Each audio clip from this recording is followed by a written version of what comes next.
കാസർകോട്ടെ പുകയിലപ്പാടങ്ങൾ വിസ്തൃതിയിലേക്ക്. പുതുതലമുറ ഈ കൃഷിയോട് മുഖം തിരിഞ്ഞു നിൽക്കുന്നതും പുകയില ഉപയോഗത്തിന് സർക്കാർ നിയന്ത്രണം ഏർപ്പെടുത്തിയതും കർഷകരെ പിന്നോട്ടടുപ്പിക്കുന്നു. പുകയില കർഷകരെ സംരക്ഷിക്കുന്നതിനായി ബദൽ സംവിധാനം ഒരുക്കണമെന്ന ആവശ്യമാണ് ഉയരുന്നത്. കേരളത്തിൽ പുകയില കൃഷി ചെയ്യുന്ന ഏക ജില്ലയാണ് കാസർഗോഡ്. ഒരു കാലത്ത് ജില്ലയുടെ വിവിധ ഭാഗങ്ങളിൽ നോക്കെത്താ ദൂരത്ത് നീണ്ടുകിടക്കുന്ന പുകയിലപ്പാടങ്ങൾ കാണാം. എന്നാൽ ഇന്ന് പേരിന് മാത്രമാണ് ഈ കൃഷി. പനയാൽ, കുണിയ, പെരിയ, കല്യോട്ട്, തന്നിത്തോട് ഭാഗങ്ങളിലെ നാമമാത്രമായ കർഷകരാണ് ചപ്പ് എന്നറിയപ്പെടുന്ന പുകയില കൃഷി രംഗത്ത് ഇപ്പോൾ പിടിച്ചു നിൽക്കുന്നത്.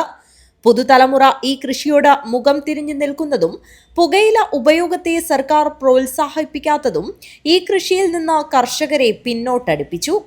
വർഷങ്ങൾക്ക് മുൻപ് ബേക്കൽ കോട്ടയുടെ തെക്കുഭാഗം മുതൽ ചേറ്റുകുണ്ട് വരെയുള്ള കടൽ തീരത്തോട് ചേർന്നുള്ള വയലുകൾ മാർച്ച് മാസം വരെ വിശാലമായ പുകയില പാടങ്ങളായിരുന്നു. ഹജാനൂർ, പള്ളിക്കര, പുല്ലൂർ പെരിയ, കോടോംബേളൂർ, പനത്തടി, ഉദുമ എന്നീ പഞ്ചായത്തുകളിലും കാഞ്ഞങ്ങാട് നഗരത്തിലുമുള്ള ധാരാളം കർഷകർ പുകയില കൃഷി ചെയ്തിരുന്നു. പുകയില ഉൽപ്പന്നങ്ങൾക്കെതിരെയുള്ള വ്യാപക ബോധവൽക്കരണവും കൃഷി ശോഷിക്കാനുള്ള കാരണമായി. കർണാടകയിലാണ് പ്രധാന വിപണി. പുകയില കർഷകരെ സംരക്ഷിക്കുന്നതിനായി ബദൽ സംവിധാനം ഒരുക്കണമെന്ന ആവശ്യമാണ് ഉയരുന്നത്. ഏറ്റവും റിസ്ക് ബുദ്ധിമുട്ടില്ല കൃഷി തന്നെയാണ് ഇത്. കാരണം വെച്ചാൽ പല തരത്തിൽ ഇങ്ങനെ മുറിച്ചൽ കട്ടാക്കി ഇതാക്കി നട്ടെന്ന് മുതൽ തയ്യാൻ ആദ്യം വിത്ത് പാവിയിട്ട് തയ്യാക്കും തയ്യാക്കും. അതിനെ വെച്ചിട്ട് വേറൊരു തറയിൽ കാണും. അതെല്ലാം പറമ്പിലാണ്. അവിടെ നിന്ന് വെച്ചിട്ടാണ് നടുന്നത്. ശല്യങ്ങൾ ഭയങ്കര ശല്യങ്ങളാണല്ലേ, കുറവും കീടങ്ങളും എല്ലായിട്ട് പച്ചപ്പുഴു അത് ഭയങ്കര ശല്യം എല്ലാം കംപ്ലീറ്റ് തിന്ന്. നവംബർ, ഡിസംബർ മാസങ്ങളിൽ ആരംഭിക്കുന്ന കൃഷിയുടെ വിളവെടുപ്പ് മാർച്ച്, ഏപ്രിൽ മാസങ്ങളിലാണ്. പാകമായ തൈകളുടെ തല കൃത്യസമയത്ത് വെട്ടി നിർത്തണം.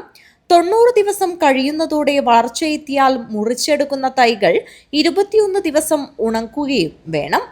വെള്ളം നനയുകയോ ഈർപ്പം തട്ടുകയോ ചെയ്യാത്ത രീതിയിൽ പ്രത്യേകം തയ്യാറാക്കിയ ഷെഡിൽ തല കീഴായി കെട്ടിത്തൂക്കിയാണ് ഉണക്കിയെടുക്കുന്നത്. ഇലയെടുത്ത ശേഷം കളയുന്ന തണ്ടിനും വില ലഭിക്കും. മൂക്കുപൊടി ഉൾപ്പെടെയുള്ളവയുണ്ടാക്കുവാനാണ് ഇത് ഉപയോഗിക്കുന്നത്. ഉണക്കിയെടുക്കുന്ന പുകയിലേക്ക് കിലോയ്ക്ക് 700 രൂപ വരെയാണ് വില.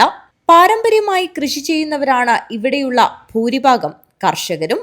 News bureau, Periya.